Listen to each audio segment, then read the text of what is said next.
Hello and welcome back. Today we are going to be doing a rundown of Dev Diary 136, which introduces a ton of narrative content in the upcoming, oh my god, I almost said Spheres of Influence, in the upcoming Pivot of Empire, expansion pack, which is going to be alongside 1.8 in November 21st, I believe is when it comes out. And we are going to see a whole bunch of flavor in this. Now, there's a few mechanical things that are going to be pretty significant, but it's mainly just kind of flavor for India specifically that is going to be throughout this dev diary. Without further ado, let's jump in. Hello, this is Victoria. Hi, Victoria. Narrative design lead of Victoria 3, of course, which is named after her. And today I will be covering the narrative content that will be coming in Pivot of Empire. I will also be covering some important free features, which I ran out of space to write about in Dev Diary 134. Now, we have been giving Victoria a pass, because of course the game's named after her, so it's hard to give her a hard time, but this is misspelled right here. There's a lack of Happy Thursday to you all, and we do not see this here. For shame. I think this is the third time that we have seen a Victoria written Dev Diary that does not include a Happy Thursday, for which we are very sad. And we now must assume that Victoria is very sad, but let's continue. Pivot of Empire is centered around British India, its progression from the East India Company to the British Raj, and the Indian struggles for independence. It includes a selection of narrative content for the Sikh Empire, princely states, and the Mughal Empire in Delhi, which is kind of interesting to read through. This stuff is all going to be so much more fun to play in this region specifically. Really excited about this flavor coming through. Also, I do like how they are kind of alternating between a flavor patch. We had Colossus of the South last year, which focused on South America. Now we're getting a focus on India, and expecting to see a major DLC in the spring. Probably going to be boat DLC, but we'll see. I don't have any insider information. Maybe they'll fix the Chainsaws PM, maybe they won't. We'll see. We will be able to experience a myriad of historical and alt-historical courses, from a revived Mughal Empire to an all-encompassing company run according to the principles of utilitarianism. And this is the one I was really excited to see, because utilitarianism is a moral philosophy. You learn about it a lot in philosophy. I have a philosophy degree, and there's kind of three schools of moral theory. There is, or there's more than three, but the simplified, the three big ones are utilitarianism, which is the greatest good for the greatest number of people. There's deontological ethics, which has another name, which escapes me right now, which is sort of a rules-based ethics. So rather than looking at the consequences of the action, you just say, I will not do XYZ things. So regardless of the outcome, never lie. But a utilitarian would say, hey, if the lie is good, or it produces a good outcome, then you should lie. Utilitarianisms are also sometimes called consequentialists, although utilitarianism refers to a specific type of consequentialist. And the final one is virtue ethics, where you just have an idea of specific values you want to embody, and it is a much more stylized version of ethics. Anyways, an example would be in ancient Greece, the practice of sex is taboo in a lot of ways today, and certain acts. But for example, for the ancient Greeks, it would be a sort of stylized version where they would try to have more intercourse in the winter and less in the summer, because they are trying to balance with the heat of the seasons and this type of thing. And virtue ethics is also about finding the mean between two extremes. There's courageous, which is the mean, the in-between, and then there's cowardly, and then there's reckless, and you're trying to find the virtue in between all of that. And so it's a much more practice and stylized based kind of way of looking at ethics. But we're going to read a little bit about utilitarianism. Sorry for that philosophy aside.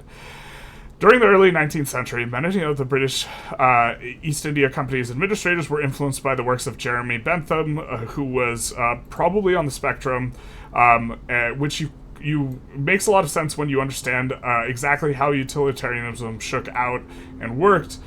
See, in utilitarianism, you tried to calculate morality with math.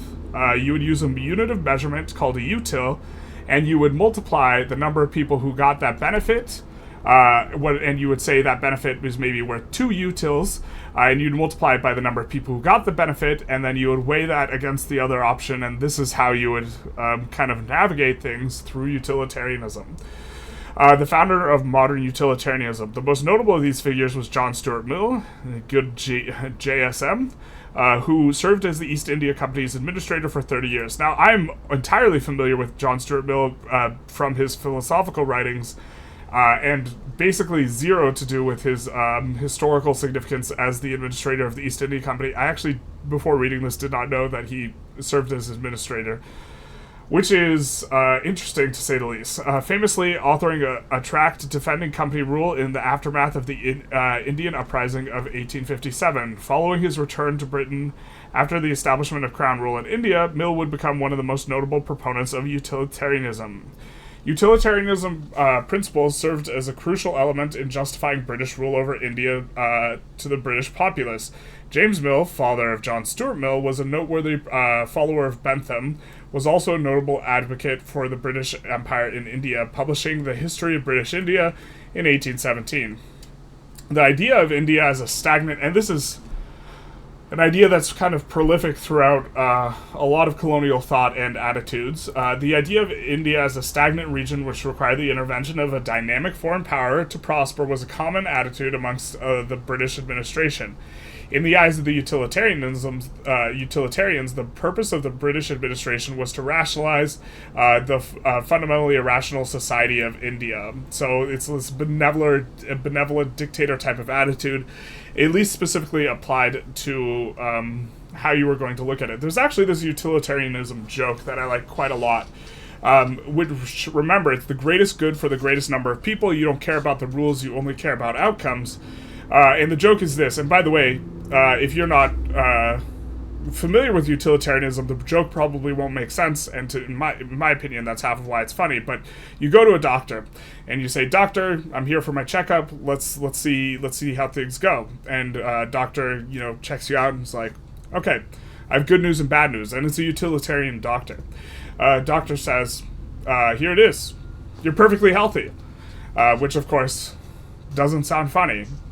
And in some sense it's not, and in some sense this is kind of poking fun at utilitarianism itself. The joke is, it's great news that you're healthy because obviously you want to be healthy, but it's bad news for you that you're healthy because now they got to harvest you for your organs because there's one of you that's made happy by your healthy organs, but if they split up your organs and gave your organs to 10 people dying of organ failure, then that would be 10 people getting the same amount of happy you have. That's more happy. That's a greater good for the greater number of people, and so the doctor's going to carve you up now. So good news and bad news. Which is, I guess in some sense, good news and bad news when Great Britain comes to help out your country. Shout out to utilitarianism. Ideology based around an imagined dichotomy between a dynamic rationalist West and a stagnant irrational East is a persistent theme amongst the European intelligentsia of the Victorian era, often referred to as Orientalism. Yep.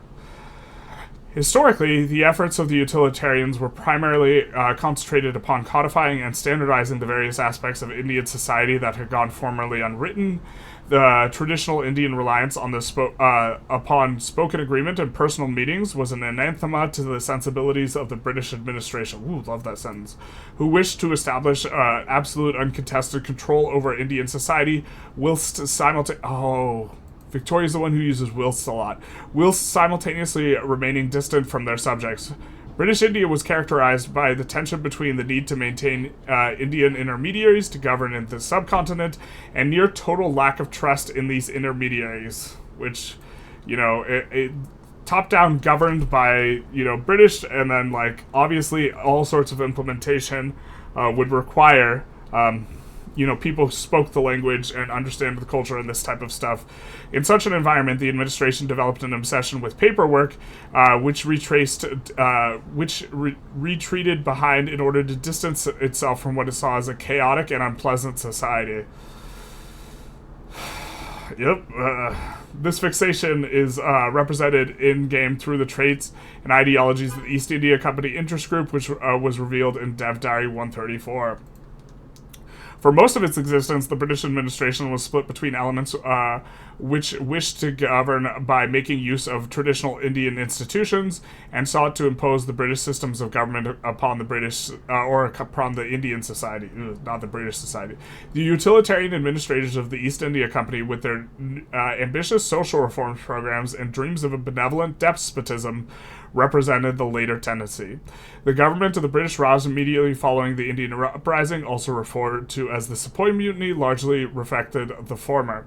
The utilitarian administrators are represented by the utilitarian ideology, which looks insanely strong, which favors a variety of ambitious bureaucratic social reforms. Utilitarians are connected to the utilitarianist movement, which may appear for any country with the English, Australian, or Anglo-Canadian primary cultures. And so the fact that utilitarianism is locked behind these cultures, and it also looks insanely strong, is a huge buff, in my opinion, for England.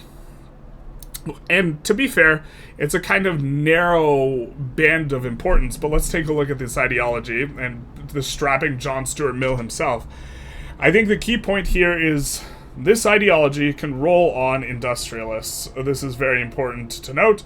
And we see here, stance on children's rights. They support compulsory primary school, overriding kind of one of the negatives of, industrialists, where you'll often want to pass this. And also, if you get, Mill in charge, you will be able to maintain your industrialist bonus even when you're passing compulsory primary school. They like public schools, which, to be fair, the industrialists like anyways. They enjoy women's suffrage. I don't think the industrialists natively have an opinion on this. They like slavery banned. I don't think that the industrialists natively have an opinion on this. And this can make it much, much easier to ban slavery, especially in the EIC specifically, because you start out with slavery, and it's probably going to be easier to make the industrialists a bit more powerful than it will be the Intelligentsia. Not exactly sure how that's going to shake out, but this is perhaps something that's quite substantive. For a majority of countries, this isn't going to matter. Then we have taxation, and this is the big one. They support graduated taxation. You see, the rich, greatest number of good for the greatest number of people. The rich don't get as much good out of their money as the poor can get out of their money, because generally the value of money has diminishing marginal returns.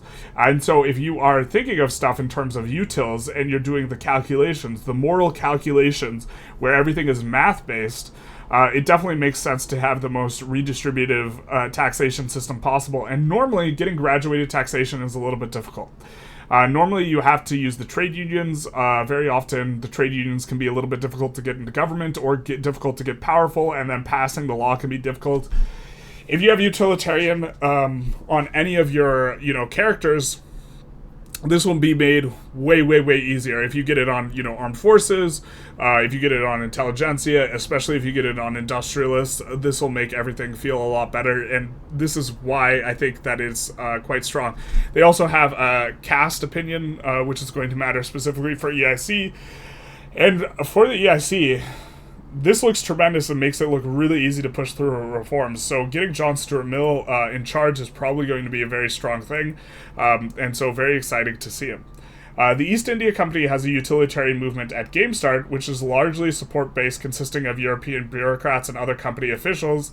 In a colony such as India, the utilitarian movement has great difficulty attracting support outside of the administration itself. Kind of makes some sense. We can see here some of the UI that we are going to be seeing in terms of movements, and also who are supporting it. We see almost entirely bureaucrats up here in the upper right, which I don't think you can see my mouse. Can you see my mouse? Can you really not see my mouse? Chico, what? I thought it showed my mouse with the capture. Anyways, that's a little bit of a problem. But on the right, you can see almost all of it is bureaucrats.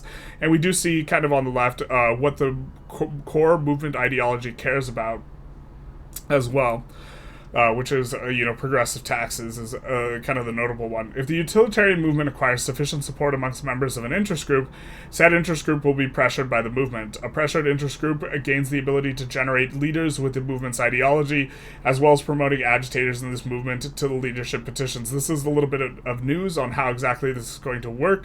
And this is we are going to see perhaps less rolling for specific ideologies if you are locked out of being able to roll a specific ideology, which will make movements more important. We can see leader ideologies change of appearance, and we can see that, okay, 42% protectionist, 31% utilitarian, 15% moderate, 10% market liberal. We're not going to do the math ourselves, but that looks like it's adding up to 100%, which implies we cannot roll a single other type of ideology. So movements are going to extremely inform what type of ideology you can roll on your characters if they are subject to pressure, which means that said to be pressured, which is going to mean that it's perhaps going to be something to think about both giving pressure and also preventing pressure just for the purposes of making sure you have good ideological movements. Now, it's also going to be the case that I think that you are going to want to recruit a bunch of characters like generals while you are pressured in ways that are favorable to you in order to try and manipulate your interest group ideology as much as possible. Leader.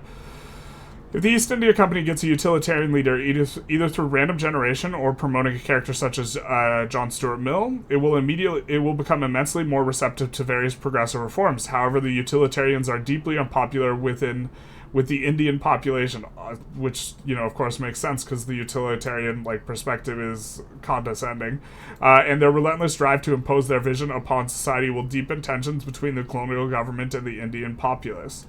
The presence of a notable utilitarian reformer within British India will trigger an imperialism of promise journal entry, which covers the effort of the utilitarian administrators to realize their ideological goals. It will require an enormous expansion of the colonial bureaucracy to complete, as well as passing numerous reforms. These reforms are based on the historical policies advocated by the company's utilitarian administrators. The Indian Penal Code of 1860, the first codified all-Indian system of law, was a utilitarian project incorporating various proposals by John Stuart Mill, another utilitarian, Thomas Macaulay, not one I'm familiar with, served as one of the framers of both the Penal Code and the British Indian education system. Despite being drafted prior to the start of the game under company rule, it took 25 years for it to be finalized and enacted by the government of the British Raj. The Penal Code nominally abolished slavery within India, although the practice remained widespread until the 20th century. Other notable utilitarian reforms include the abolition of the Sati and the creation of the English education system under Lord Bentinck, and the legislation of the remaining widows of Lord Dalhousie. So we see this journal entry here, which wants us to pass a bunch of stuff, get SOL higher, but we want legal guardianship, compulsory primary school, public schools, slavery banned, and either proportional or graduated taxation. And then if we complete it, we get good governance for all, the greatest good for the greatest number of people. Shout out to your doctor. Shout out to being in good health. Historically, the projects of utilitarianism fell short of their goals, unable to overcome the contradiction between the administration's desire for uncontested control and its unwillingness to trust non-Europeans. Definitely makes sense. Despite their enormous bureaucracy, note that with utilitarianism, there's no sort of... even if in some ways it seems progressive because you're trying to help out anyways, and in other ways it's it's not a moral philosophy that is in any way requires any sort of egalitarianism, right? And so you can have this sort of benevolent dictator. You're trying to do good for all, which includes the people who you're going to be bigoted against, but in terms of who's going to be receiving the good, but at the same time, you don't have to recognize the equality of human beings, even if you are, broader society oriented, which is kind of interesting philosophically because it's a bit divergent from kind of attitudes you would see today, where it's not wholeheartedly entirely extractional because they're trying to produce good, but it's deeply bigoted, in kind of its orientation. Despite their enormous bureaucracy, vast railway networks, and unparalleled capacity for violence, shout out to violence, the British never truly managed to secure supreme political power in India. Outside of the employment of the violent measures, their ability to effectively and sustainably govern in India was relatively limited. I wonder if this has anything to do with having outside administrators. The outbreak of the Indian Uprising in 1857, by the way, that's sarcasm, and the end of company rule shifted the priorities of the British administration. The utilitarian outlook of reforming Indian society mostly fell out of fashion, and the Raj shifted towards a more conservative sort of administration that made greater use of Indian intermediaries and traditional institutions of governance. We see false promises, the truth hurts.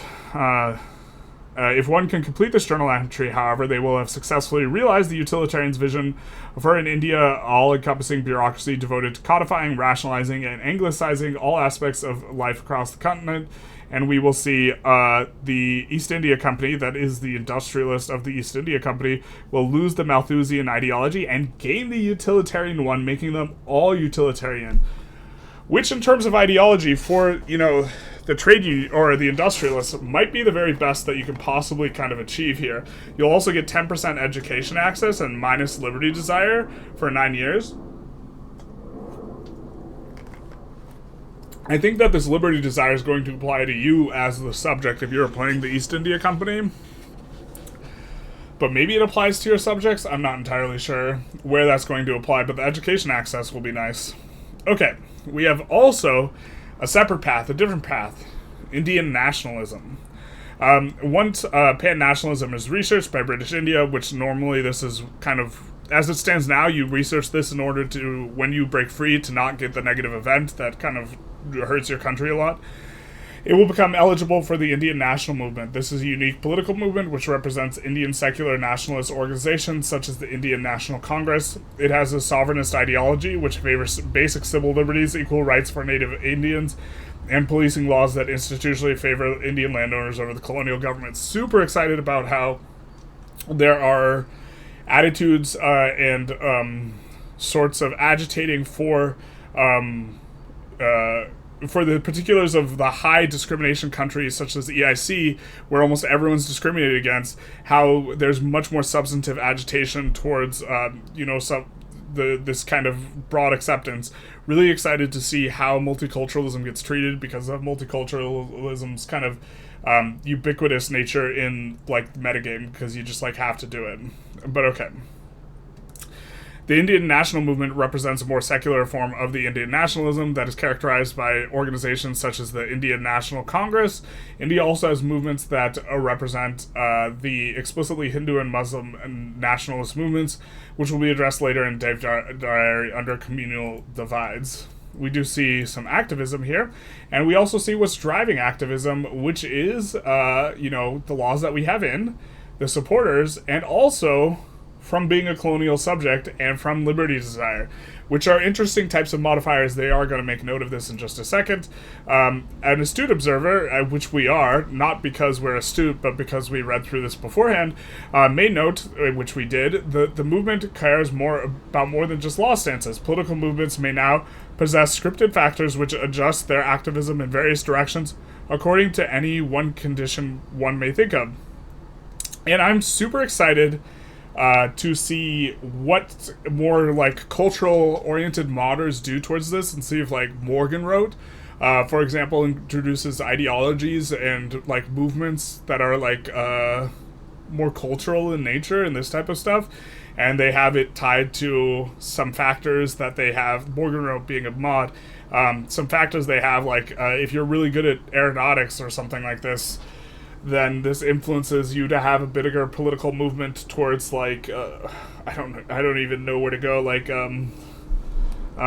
modern science or something. The potentials here, really more than anything, 1.8 seems to me to be a modder's wet dream in terms of a patch.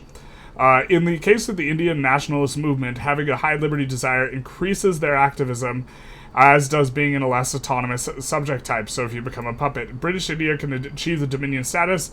This will appease the Indian nationalist movement just as much as possessing a favorable law will. The Indian Home Rule Journal entry represents the initial demands of the Indian movement, improved status within the British imperial systems, and later granting of self-governance to India. Whilst steps in the direction of self-governance were taken historically, these measures were only implemented after the Amritsar massacre of 1919 had turned the Indian nationalist movement towards full independence, rather than this half independence we see here, perhaps, will complete if we are Dominion or Protectorate. The nation allows for voting. The Raj has elected bureaucrats, and also acceptance is high, and we will grant home rule here, whatever that means. In particular, we have this progress bar as well. While the Indian Home Rule Journal entry is active, the government of the British India will be able to petition the British government for permission to democratize its administration. The chances of success will be determined by the progress bar, which represents the level of trust Britain has in India. So playing nice with Britain is a pathway that is going to give you this kind of interaction with this option. Poor relations with Britain will harm its progress, as will famines or aggressive governments on either side. Once the Home Rule Journal entry appears, Britain will receive a journal entry interfacing with it. If the British AI feels that its rule over India will be threatened if a reform is not carried out, it will be inclined to press these buttons, creating an Indian legislature and democratic elections for such. So we see authorized self-governance, dispatch statutory commission. I assume that's elected officials, but... Okay, however, if a civil war of any kind breaks out, or if the activism of the Indian nationalist movement rises above 50%, this is a national movement, which is going to be exciting to see. As far as movements go, it'll be exciting to see if going low taxes or not high taxes will become much more metagame, especially with the kind of removal of some of the benefits of abdication, because you are caring about how much activism there is, but this might be the case specifically, you're going to care more with India. Soldiers will fire on the protesters, and India will be sent into a downward spiral. We hate it. You say you're going in circles, I say it's a downward spiral. And so we have downward spiral event, as well as... changes to civil servants. Really kind of with these, with a lot of these events and flavor that we're seeing, kind of a fan of how they're treating some of these events, which is changing ideologies on interest group leaders. I really kind of like this as a mechanic and a way of approaching things. As well as giving characters, we mentioned this in the Dracula run, giving characters an opportunity to change their ideology also seems like a good look. Once the Amritsar massacre occurs, all hope of reconciliation between British administrators and Indian subjects is over, and the only option left for the British authorities is to hold on to India for as long as possible whilst trying to avert civil war.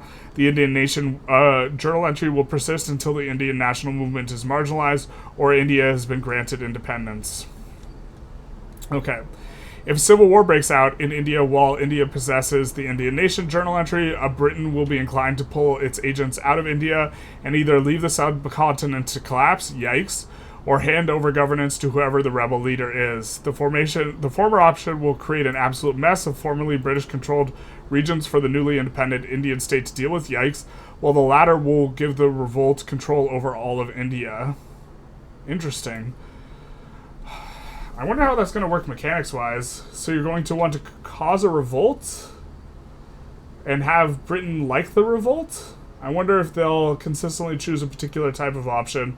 Obviously, if you break free, you would much rather be experiencing, this situation on the right or on the bottom here. British evacuation does not signal the end of the Raj. In some circumstances, the British administration may choose a third option and ignore the British call for withdrawal.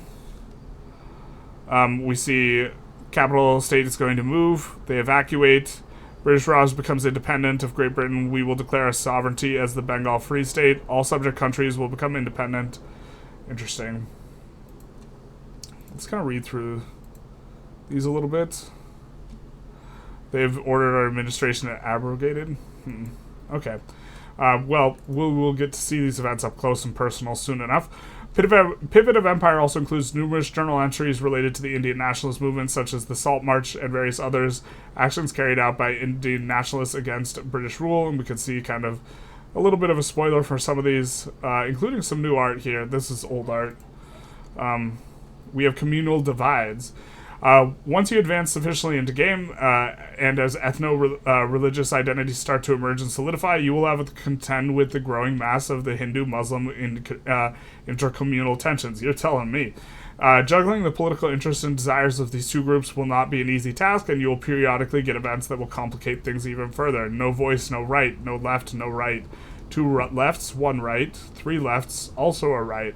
As long as the communal divide journal entry is active, radicals from discrimination and attraction to the religious nationalist political movements will be increased, so resolving the issue quickly becomes a priority.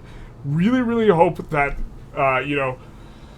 the movements really feel like they are causing you to act in a dynamic way, rather than just, like, acting as a speed bump towards you implementing all the policies you kind of want, which is kind of how movements feel a little bit right now. We see Confederacy of India here, and we see some of these will complete if a lot of these are the case, or all of these, at least one of these. Muslim nationalist movement is less than 5, or Hindu nationalist movement less than 25. And so resolving these in order to complete this journal entry is going to be something you would want to do. Unless you want to be, I think you can, is there a breakaway path as well where the Muslim portions become independent? As an Indian federation wherein Muslim majority states will be granted autonomy will be one way to tackle the issue, but reneging on the promise of autonomy later on will result in massive unrest in your country's Muslim population. This makes sense. We have and coming into a new one, we see a little page break thing, the Dravidian Movement. Here, the royalists will come for change. Okay, tensions between the castes has been more and more pronounced since a recent census revealed a disproportionate representation of Brahmins in government jobs and highlighted the limited qualifications for non-Brahmins. The early 20th century in British India saw an emergence of several popular movements opposing caste discrimination.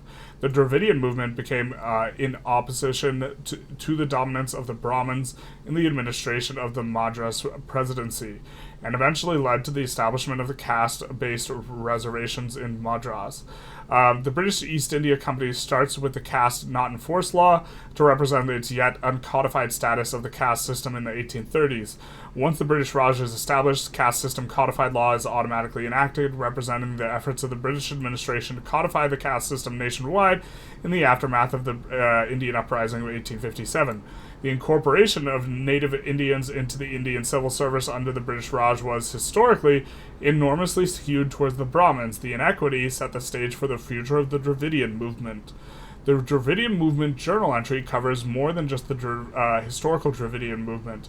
To expand the scope of this narrative from the Madras presidency to all of India, we have also wrapped several other historic anti-caste movements into this journal entry, such as the self-respect movement of Erode Venkatappa, hopefully Rema Sami, hopefully I pronounced that right, or Periyar, and Bimaro Ramj and Ambedkar's Annihilation of Caste. Really, I just see the first two names. I like, okay, I'm done. I pronounced the name. And then each of one of those guys had 3 names. Sorry, my voice is getting a little... we have this Dravidian movement, and then we are going to have... Oh, are we not seeing another one of these movements? Or I guess this is part of a different journal entry. But okay. The idea is, either way, we will have some alt history potentials as well. And that can be realized, which of course is really nice, because things could have gone differently. While the Dravidian movement is active, events pertaining to the struggle against the caste discrimination will periodically appear in British India. Untouchables and outcasts. How are you going to cast them out if you can't touch them? Alright, and then we have the non-cooperation movement here. The historical non-cooperation movement was a movement launched by Mahatma Gandhi in 1919 with the goal of achieving Indian independence through refusing cooperation with British authorities. While non-cooperation movement was not the first major movement towards Indian independence, the variety of strategies used by the movement and its massive scale makes it particularly interesting to portray. The distinct and paranoid nature of the British colonial administration made the creation of the Indian-dominated parallel power structures necessary for the functioning of Indian society. The unwillingness of the administration to extend trust to its Indian subjects led to a cycle of abdicating of traditional government responsibilities, breakdown of social structures, social unrest, and violent reprisals to reassert authority in the wake of this unrest. In response to the breakdown of social structures and religions in India, organizations such as the Arya Samaj established parallel schools of systems of informal government institutions. In the absence of a reliable central government, self-reliance facilitated by various non-government groups became necessary. The necessity of self-reliance formed the base of the first Swadeshi movement, which occurred in the late 19th century. Indian nationalists established the independent banks to provide capital to nationalist enterprises, boycotted British goods, and encouraged the development of both Indian handicraft enterprises and modern manufacturing industries, which, Britain sought to, tamp down on, which is why we have the industry ban law, specifically textiles. The principles of the Swadeshi movement, in terms of reducing India's reliance on foreign goods, were incorporated into the standard strategy of the Indian independence movement and served as a notable component of the non-cooperation movement. Other strategies employed by the non-cooperation movement included strikes and picketing of British-owned enterprises, the resignation of Indian civil servants from their positions, and the renunciation of awards granted by the British administration. Notably, these are kind of non-violent forms of resistance. While there are some notable cases, such as the Rabindranath Tagore's renunciation of his knighthood, the later measures were relatively ineffective, with elite Indians often being unwilling to renounce their titles and awards. The Swadeshi measures, however, formed the most effective component of the movement strategy. We have thus chosen to focus primarily on these measures in the journal entry. That makes sense, rather than people refusing to get awards. The non-cooperation movement's journal entry serves as a midpoint between the Indian Home Rule journal entry and the Indian Nation journal entry. The Amritsar massacre in the Indian Nation triggers at 50% activism for the Indian national movement, while this journey triggers at 35% activism. If this journal entry appears, a British India player can treat it as a warning of the Indian nationalist movement stepping up their activities towards independence. Yikes. Which will hopefully make, the UK a little bit more dynamic and interesting to play. Right now, you don't really feel like you have any struggle or tension with the Raj, and so it'll be interesting to see this. The non-cooperation movement has different objectives depending on whether India has been granted its own market by Britain or not. In the former case, the non-cooperation movement will focus on attempting to make British trade route exporting goods to India profitable. That will be exciting to see how the AI actually executes that strategy. I wonder if this will be tariffs. I wonder if this will be making that stuff yourself, and I wonder if this strategy will see implementation in other areas, not just like Britain vis-a-vis the EIC, but also like a lot of countries in the early periods of industrialization, specifically in the very early portion of Victoria III time period, would they put very heavy tariffs on some of the industrializing industries of Great Britain because they wanted to defend their own budding, not yet kind of coming up industrial industries, because Britain had economies of scale and scope, and so they had an advantage, and so the new industries couldn't really compete. And so by tariffing them, you would give the new industries an opportunity to compete as their economies of scale and scope would kind of come up. I really wish trade were a lot stronger in Victoria 3. It's been significantly nerfed. It was strong in 1.4. And in 1.4, one of the ways you would gain an advantage was actually pushing really, really high economies of scale bonuses. And so what the strategy was is you would put a manufacturing edict in your highest population state, and you would build only there. And you put a resource edict in your best resource state, and you'd build only there for resources and manufacturing in the manufacturing state. And then you would push economies of scale in the manufacturing state, or in both states really. And the economies of scale would give you a significant advantage. And it's because of MAPI this strategy is no longer good, but the economies of scale would give you a significant advantage such that you could effectively dump the goods into other market. And so if you had a level 20 tooling workshop early on in the game, and you had the manufacturing edict down, every tooling workshop you built would be worth like 140% of a building, so you would have a very strong advantage. This would push down the price of tools, and if you were exporting tools to someone and they didn't have tariffs or protectionism in place, this would make it really hard for them to break in the tooling industry, building their first tooling workshop without a manufacturing decree, where this building would be, 40% less efficient than the one you're building. And so it would be very hard for them to acquire a type of comparative advantage that would be beneficial to them. And instead, they might be forced onto goods, which are not as efficient in the short, or they are not as efficient in the long term, but in the short term, they are more efficient because you were producing tools so cheaply, which is, in multiplayer as well, you used to also be able to use subsidies to really pump up the production of goods, make them unprofitable for other people, and decrease the proportion of their economy that were those goods, when those goods in the long term would be better. And so then their natural queue starts focusing on grain and stuff like this. But it will be interesting, kind of coming back here, focusing on making British trade goods unprofitable.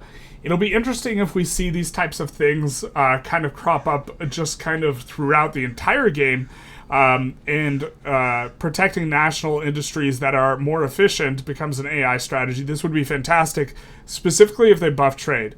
Right now, you can't really dump goods into other people's markets very effectively because trade really is not very effective right now. We kind of made a video where we talked about it and we took a little bit of a closer look at it, and it feels really hard to have an advantage and to specialize and do this type of stuff, so it's like an unnecessary strategy.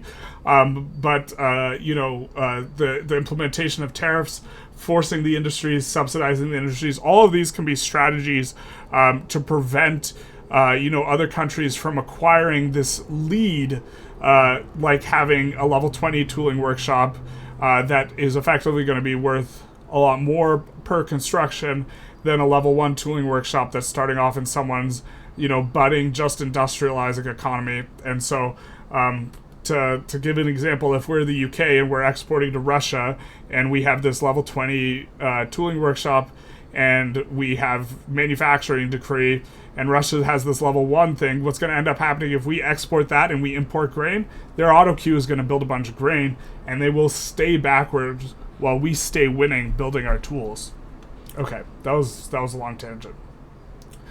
While this journal entry is active, events pertaining to the movement's various actions will occasionally appear. These events will threaten tax and tariff revenues in a given state, as Swadeshi measures encourage greater self-sufficiency.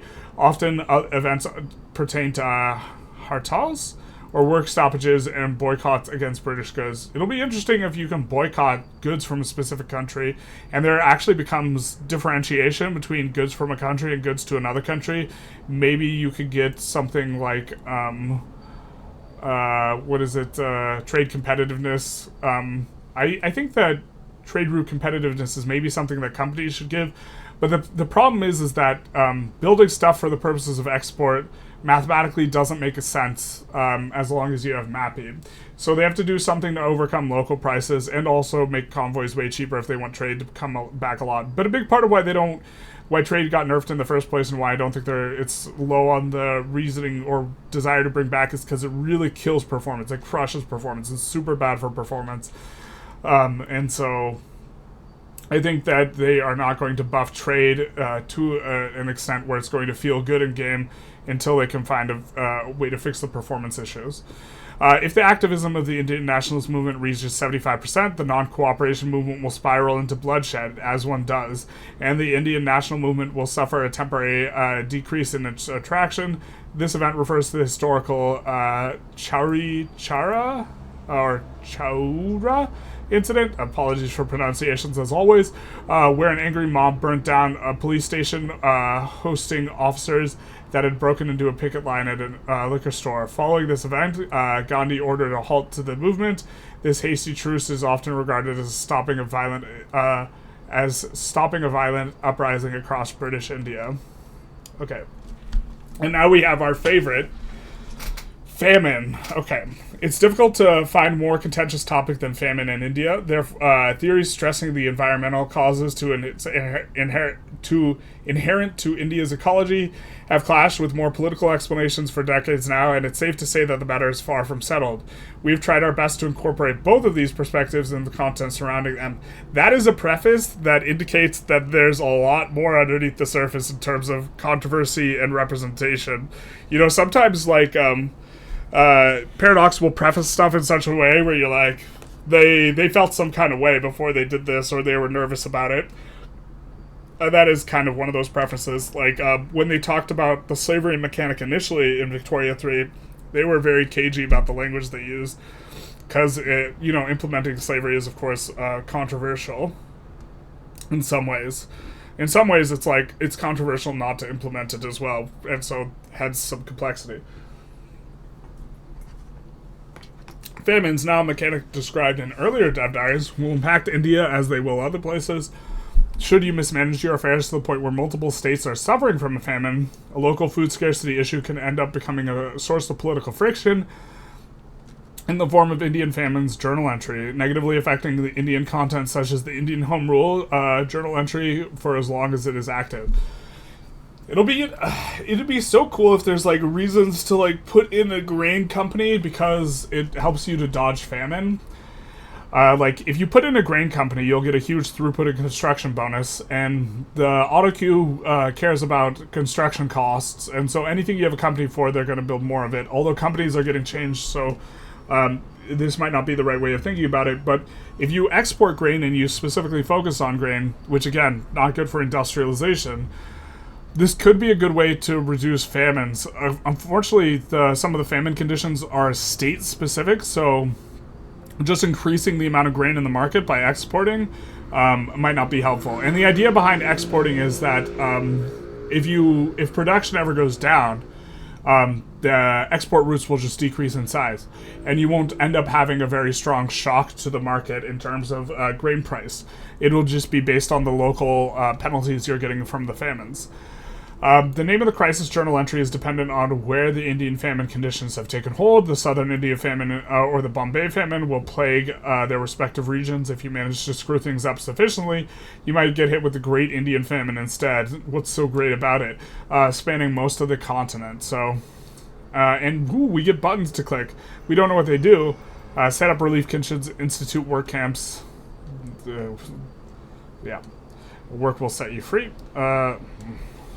To counteract negative effects of the famine and help it end faster, a series of famine relief decisions will be taken by the player, though choosing will be at considerable cost to the treasury. Okay, Indian railways. There's like this railway game where you can do railway building, and like I've seen people streaming it, and I've seen them playing in India. Although I don't know too much about India, like railway situation, but we do see a couple journal entries, Purveyor of Progress, and Victoria Terminus.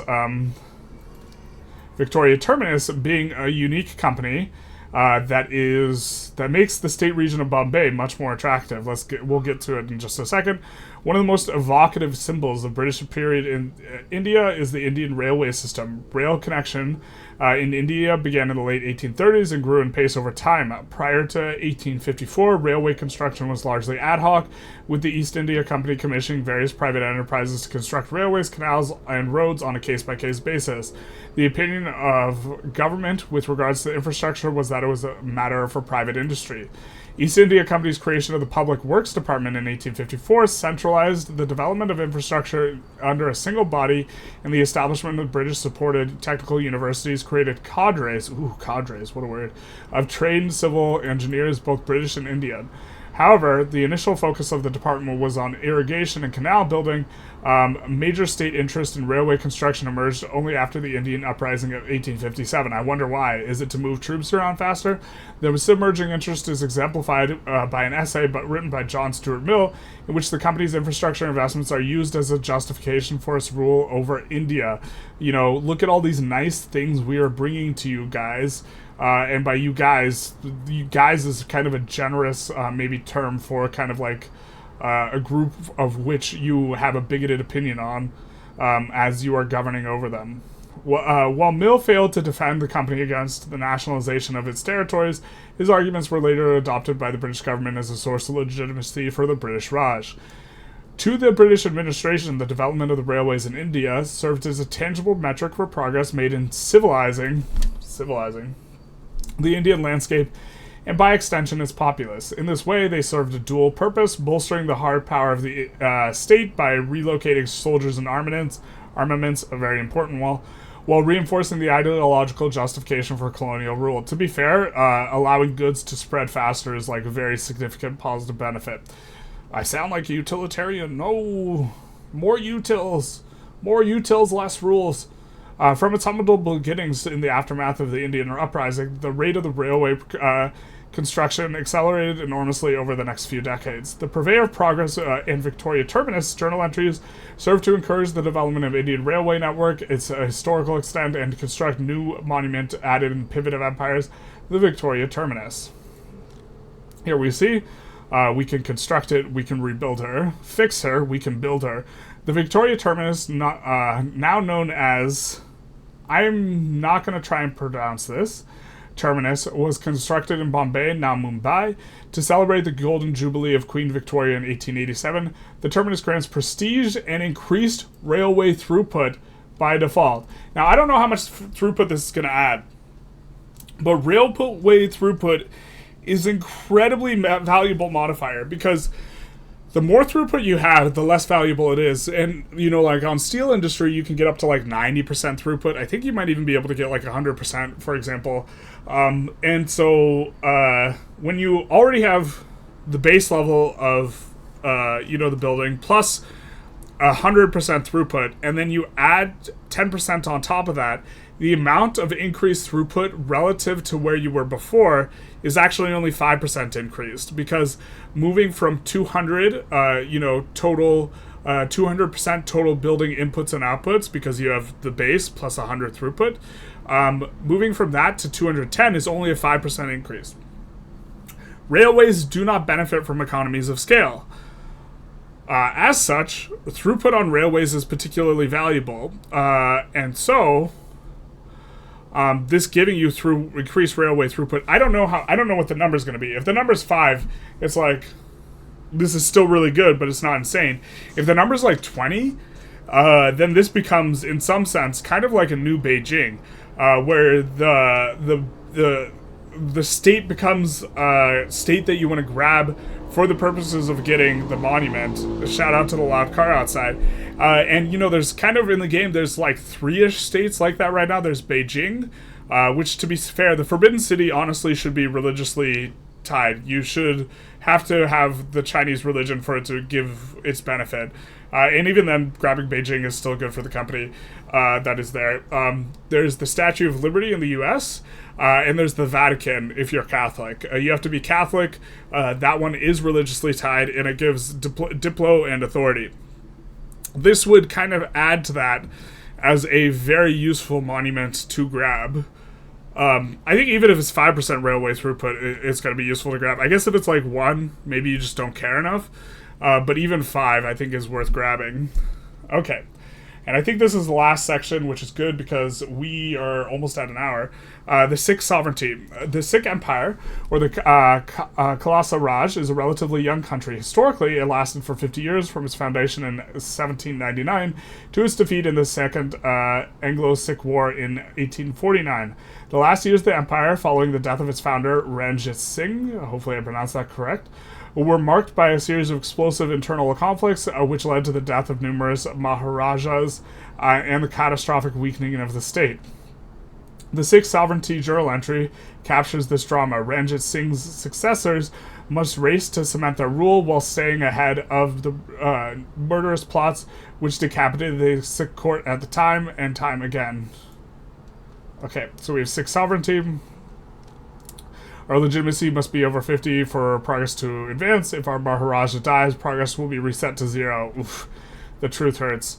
And we see court intrigue as a mechanic. The Khalsa Raj faces more than just external threats. Forces within our court may conspire to overthrow our ruler in favor of their preferred candidate. If our court intrigue reaches 100%, our Maharaja will be assassinated. Jesus. And new candidate enthroned.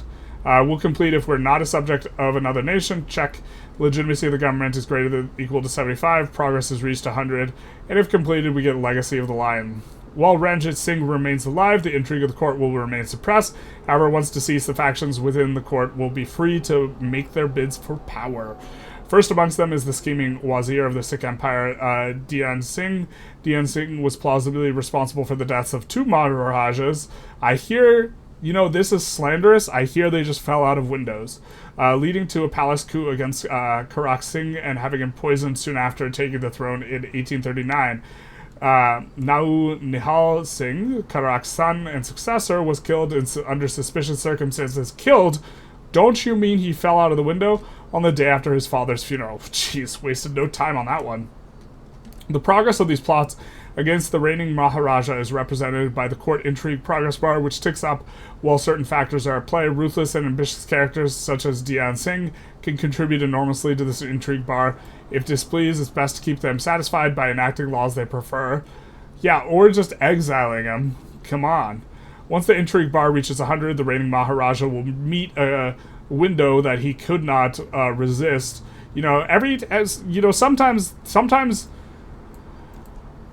Sometimes you meet this window, and this window is just, like love at first sight. Sometimes it's like that with the window, and you just can't help but leap out of it.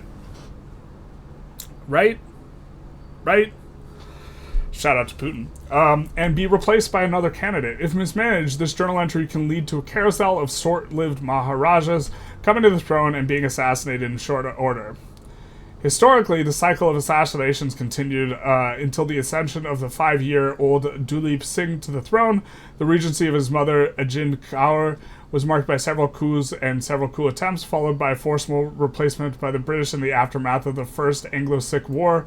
Following the dissolution of the empire, Duleep was brought into the custody of the British, converting to Christianity in 1853. He was sent to Britain in 1854, where he served as a courtier to Queen Victoria several years before returning to Sikhism. Okay.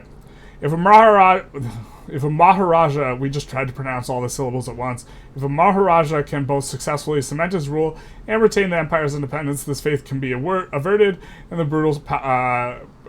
the cycle of brutal power struggles brought to an end. An independent and stable Sikh empire in the hands of a skilled player is in prime position to dominate Central Asia. They really have a lot of military and one of the best states in the game in Punjab, and potentially take advantage of the Indian uprising to expand their sphere into the heart of India. It'll remain to be seen. They're reworking a lot of these territories. I'm excited to see what state bonuses they give, kind of here. And then we have, there's one more. The Prisoner of Redfort. The Mughal Empire of the year 1836 is an empire in name only, following the return of Shah Alam to Delhi under British escort, following the Second Anglo-Maratha... Martha! Where's Batman? Alright. The Mughal Empire had been rendered a vassal of the company in all but name. Lacking military forces and a serious ability to raise revenue, his influence of India is now limited to status as a cultural symbol. On paper, the company is a zamindar and protector of the Mughal Empire, formerly existing within the existing Indian social system rather than supplanting it. Yeah, on paper. This arrangement grants the company legitimacy in the eyes of conservative elements within Indian society and serves to align allegiance with the Mughals to the allegiance with the company. This arrangement is best summarized by the mantra repeated by the town criers in the North India. I think this mantra is so cool, though. Creation belongs to God, the country is the emperor's, and the administration is the company's. When the Indian uprising broke out in 1857, it was the emperor in Delhi the rebels turned to as the figurehead of the rebellion. The Prisoner of the Red Fort is journal entry is for Hindustan is active from the start of the game and covers the plight of the Mughals following the British assumption as the role of protector. And you have to become not a subject is the idea. I don't know what bonuses this is going to give exactly, but historically the Mughal court had a tendency of drawing upon British authority to resolve its various internal disputes, greatly sapping any pretense of political independence they may have possessed. Whilst this journal entry is active, it will periodically fire events related to the court's activities, allowing the Hindustan player to either lean into the British for various bonuses or stay aloof. Okay, that's cool. If Hindustan can successfully break free from the East India Company, whether through the Indian Uprising or other means, it will be able to leverage the position of the emperor to assume an advantageous position in the post-company subcontinent. So all of India will be welcomed in the new Hindustan. King of kings, most mighty of sovereigns, we will remember you. The flames of ambitious, long smoldering, now roars. We, of course, don't know what bonuses or opportunities this will provide. There is another thing. Princely state content. Okay. Over the course of British conquest of India, many local rulers chose to sign subsidiary alliances with the British. These circumstances under which this occurred were varied. Many of the Gujarati princely states were a result of the local rulers seeking separate peace amidst the Anglo-Maratha wars, while Hyderabad signed a subsidiary alliance with the British following the assassination of the leader of its French revolutionary garrison. In the British imperial system, the rulers that signed these subsidiary alliances were referred to as princes, and their territories referred to as the princely states. Man, these are in quotes. The quotes hurt, don't they? Princes. Princely states. The precise conditions of these subsidiary alliances signed by the princely states varied from state to state. Different states were extended different privileges. As a rule, the British possessed total control over foreign affairs, but the level of influence Britain controlled over the internal affairs varied. Particularly prestigious princely states such as Hyderabad, Baroda, Gwalior warranted 21-gun salutes and had direct relations with the central government of the British Raj, whilst smaller states were organized under regional agencies. During the period of the company rule, the company repeatedly invoked the doctrine of the lapse, which permitted for the annexation of any princely state which lacked the biological male heir. The most notable princely states annexed in this manner were Adwa and Jhansi, the later of which temporarily reestablished by the famous Rani Lakshmi Bai during the Indian Uprising. These pronunciations, man, I do not have an eye for the pronunciation of, like, Chinese. I kind of have an eye for what the pronunciations are going to look like, but not for Indian or Hindu or the etymology of the Indian cultural names. Historically, the vast majority of the princely states remained loyal to Britain for the entire time period they were under a subsidiary alliance, with some princes sending soldiers to repress the Indian uprisings of 1857. However, exceptions existed, such as the case of Nawab of Kurnool's plot to align with Persia to expel British from India. A handful of princely states were aligned with the Mughal Empire during the Indian Uprising and were annexed once the rebellion was defeated. With a struggle for sovereignty journal entry, a princely state may choose to take a similar path, and you can choose to seek out sovereignty or map out the American Western frontier. The two things that concerned Indians at the time, just different types. The struggle for sovereignty. You had to map out the frontier if you were going to be sent on the Trail of Tears. The struggle for sovereignty. The truth hurts. The struggle for sovereignty journal entry may be pursued with the Sikh sovereignty decision, which is unlocked by researching Romanticism tech and having high legitimacy and liberty desire. The journal entry comes with a modifier that provides minor bonus to liberty desire gain and research speed. Ooh. Whilst active, this journal entry will trigger various events flavored for the princely states, covering opportunities to orient oneself. What is this, British propaganda?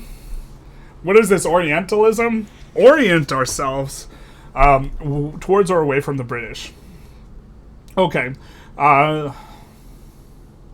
These will be nice because these will actually make these countries kind of more playable. I don't know how playable these countries are going to be. I guess it depends on which one.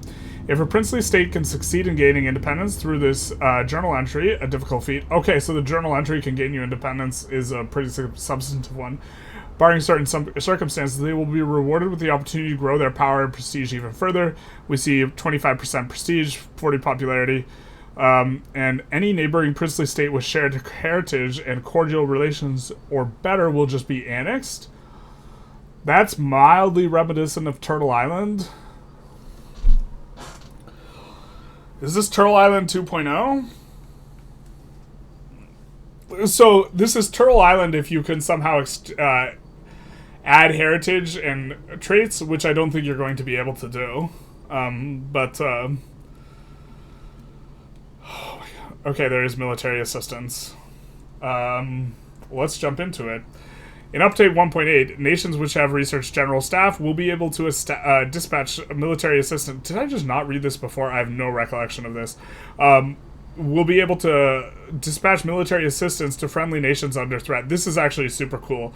Military assistance grants bonuses to the military performance of the nation receiving aid and experience gain from both sides of the pact at the cost of more expensive military goods for the country providing the assistance. That's not necessarily a bad thing, especially if you have... Oh, bro, is the military-industrial complex back? Ooh. So, there's a source of free money in the form of minus military goods costs, because the buy orders will still go to the economy without effectively having the reduced price, but you pay a reduced amount. And so if you have minus 50% mil goods cost and you're buying 100,000 worth of goods, the economy is still stimulated with 100,000 worth of goods, but you only have to pay 50K. So this is a free money modifier. It allows you to stimulate the economy. There are countries, China, which get bonuses to this that are exceeding kind of the normal ones. If you stack every possible bonus that you can get for minus mil goods cost, you can get minus 65%. And if sending national aid is even remotely useful in its own right, this will allow you to stimulate your own economy while sending out national aid. This is an interesting thing. This might require some investigation. This pact can be useful to sway the outcome of close war in one's favor. Effects shown in the image are work in progress. We see what it's going to give is extra unit experience, extra offense and defense. That's a lot of offense and defense. Only 50 to maintain. Also improves relations. Leverage generation from the diplomatic pact as well. And then Texas is willing to accept. Not really seeing what the cost here is going to be other than maintaining this. I assume it's extra mil cost. But if you're increasing the price of military goods or the expenditure of military goods and you have this free money modifier, it's effectively cheaper economic stimulation than you'd otherwise be able to achieve. Military assistance packs will be available for free to all players in Update 1.8, and that's it. That's all. Just a nice short dev diary. Thank you for reading. Next week, where's our Happy Thursday? Next week, Douglas will cover the new 3D art for Pivot of Empire. Pivot of Empire, which is slated to release on the 21st. I hope you guys enjoyed. If you did, please feel free to like, comment, subscribe. This was a long one, so shout out to the people who made it to the end. You guys are the great survivors. And other than all that, John Stuart Mill, I hope when you go to the doctor, he has good news and bad news, not just good news and good news. But other than that, have a happy Thursday.